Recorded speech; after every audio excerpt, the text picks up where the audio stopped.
Negeri yang tidak bisa dijajah oleh Belanda adalah Aceh. Orang Aceh melihat hidup ini kecil setengah sayap nyamuk seperti hadis Nabi. Apa kata orang Aceh? Kalau aku mati, aku akan mati syahid. Kalau aku hidup, besok pagi aku minum kopi di Molabu. Itu terjemahan bahasa Indonesianya.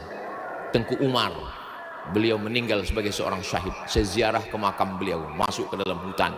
Apa kata yang menjaga makam?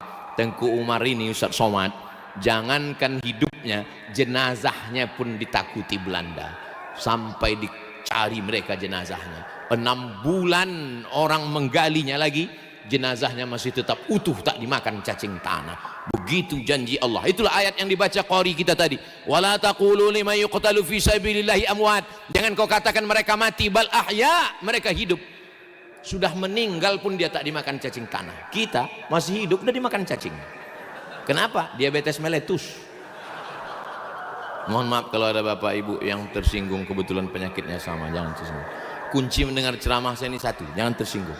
Ada beberapa jamaah tersinggung, pulang meninggal.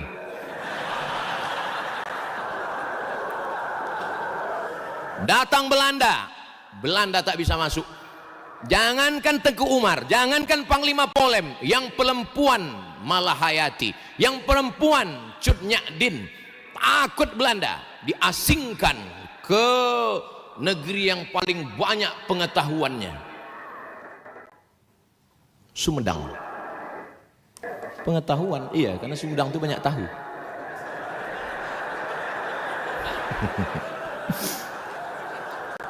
Cut Nyadin diasingkan ke Sumedang. Kenapa? Karena kalau dia dibiarkan di sini, dia punya magnet. Orang Aceh akan ikut berjuang sama dia. Diasingkan dia ke Sumedang. Perempuannya begitu luar biasa. Makanya kalau ada orang luar Aceh yang bisa mendapatkan istri orang Aceh, itu orang yang luar biasa. Sampai mana tadi ceritanya? Hah?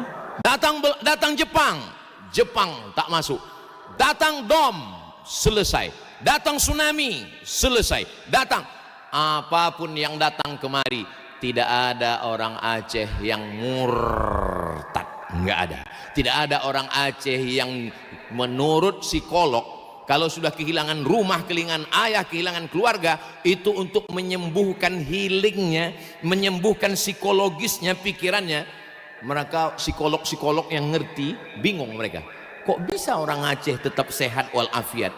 Karena kekuatannya berpegang pada la ilaha illallah Muhammadur Rasulullah. Maka saya tak pernah menceramahi, saya hanya cerita. Saya kalau di Aceh ini hanya cerita, tak pernah saya menceramahi. Marilah bapak ibu kita bersabar, kata orang Aceh. Alah kau ngomong gitu, belum pernah kau kena tsunami. Cobalah perhatikan ceramah saya di Aceh. Pernah saya ajak orang Aceh, marilah kita berpegang teguh pada Allah. Orang Aceh kalau dengar itu senyum. Alah kau dikejar Belanda tuh, ciri kau tuh. Kami Belanda, Jepang, daerah operasi militer, tsunami, datang lagi. Datang dari laut, 2 kilometer daratan, habis, turun dia lagi. Akhirnya orang pindah ke gunung. Dari gunung pula datang. Bayangkan, Allah mau menunjukkan ke orang Sumatera Utara, ke orang Riau, ke orang Jawa, ke orang Kalimantan, bahwa ada hambaku yang kuat menerima berbagai macam pukulan. Itu kan kata Ustaz Somad untuk menyenangkan hati kami. Ini hadis bro. Datang sahabat Nabi namanya Sa'ad bin Abi Waqqas. Dia bertanya kepada Nabi, man asyaddun nasi balaan, siapa orang yang paling kuat ujiannya? Ya Rasulullah, ya, kasih tahu aku siapa orang yang paling kuat ujiannya. Al-anbiya, nabi-nabi. Setelah itu as-salihun, orang soleh. Setelah itu al-amsal fal-amsal. Itu kata Nabi. Orang yang paling kuat ujiannya nabi-nabi. Setelah itu orang soleh. Setelah itu orang yang di bawah itu, orang di bawah itu.